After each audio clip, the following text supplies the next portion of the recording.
flooded, but there are a lot of people in New Zealand from this side of the island that I'm sure would like to hear.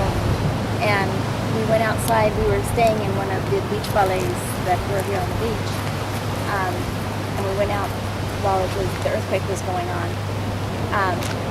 Our neighbor and best friend, Kenny, was right down the way, and he went like this, like this.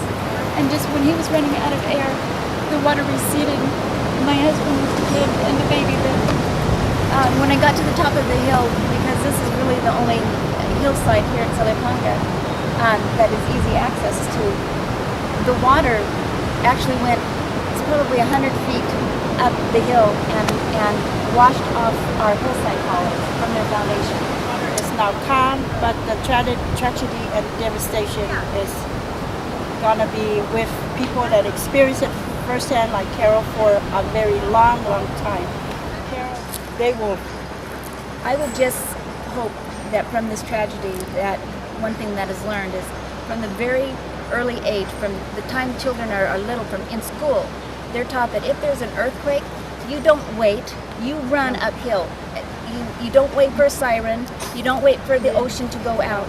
If you hear, if you feel an earthquake, you run. You're on an island, you're surrounded by water, and this could happen at any time. Our employees said, Carol, get in your car and drive uphill. Well, the water was already coming. There's no time to run, and the small children that died were running down the road, but they're running sideways to the ocean.